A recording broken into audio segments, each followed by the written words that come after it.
ہو چکا ہے اور یہ ہے مسجد رحمان۔ نماز تراویح میں نے مسجد رحمان کا ذکر کیوں کیا؟ اس کی وجہ یہ ہے کہ یہ وہ واحد مسجد ہے ناظم آباد 4 نمبر کی کہ جہاں پر عورتوں کی تراویح کی نماز کا بھی اہتمام کیا جاتا ہے۔ رمضان کا پہلا عشرہ ختم ہو چکا ہے اور دوسرا شروع ہو گیا ہے، یعنی کہ مغفرت کا عشرہ۔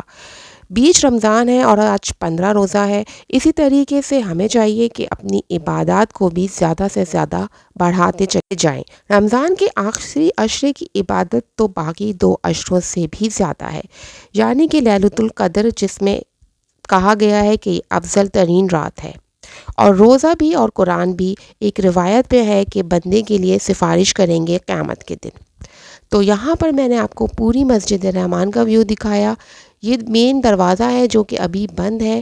رمضان میں 12 بجے کا وقت ہے، یہ کھل جائے گا۔ نیچے کا دروازہ جو مردوں کے لیے ہے، یہاں سے نماز پڑھنے کا، اور باقی عورتوں کی جو رستہ ہے وہ عشاء کے وقت کھول دیا جاتا ہے تراویح کے لیے، اور جمعے کی نماز بھی یہاں پر ہوتی ہے۔ سائیڈ میں چلتے جائیں تو ایک چھوٹا سا دروازہ ہے اور بلائی زینہ ہے جس سے گزر کے اوپر عورتوں کی تراویح کا رستہ ہے۔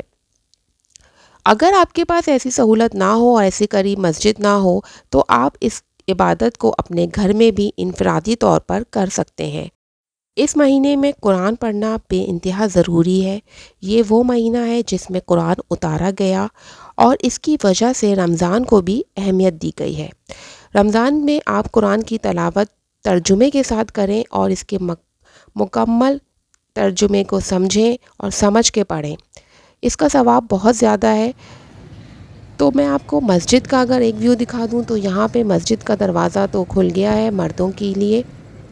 اکثر خواتین میں ایک غلط فہمی ضرور ہوتی ہے کہ یہ نماز عورتوں کے لیے ضروری نہیں، جبکہ ایسا نہیں۔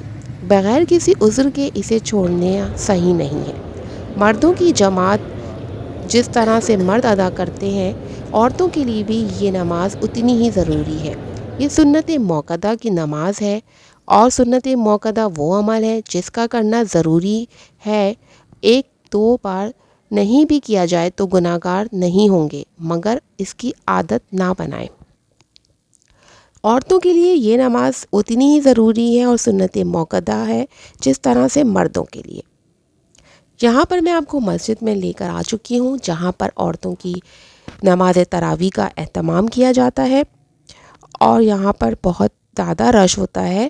ابھی عشاء کا وقت اسٹارٹ نہیں ہوا ہے، تو یہاں پر بالکل یہ چٹائیاں بچھا دی جاتی ہیں، اور جو آپ اوپر دیکھ رہے ہیں یہ اعتکاف کی چادریں ہیں۔ 10 روزے کے بعد یہاں پر نام لکھوا دیے گئے تھے جن حضرات اور خواتین کو یہاں اعتکاف میں بیٹھنا ہوگا، اس کا بھی یہاں پر اہتمام کیا جائے گا۔ یہ بہت بڑی جگہ ہے، اور وہاں پر جہاں پر دوسرا نظر آ رہا ہے یہ پیسج بھی پورا فل ہو جاتا ہے۔ اس طرح کی چٹائیاں بچھا کے یہاں پر نماز ادا کی جاتی ہے۔ اس کو پڑھنے کے بے انتہا فوائد ہیں۔ نماز تراویح کے بارے میں جو مس کنسیپشن ہے ہمارے مائنڈ میں، آج کی ویڈیو سے آپ کو وہ بھی دور ہو جائے گا کہ یہ کس طرح پڑھی جا سکتی ہے اور کہ کتنی ضروری ہے۔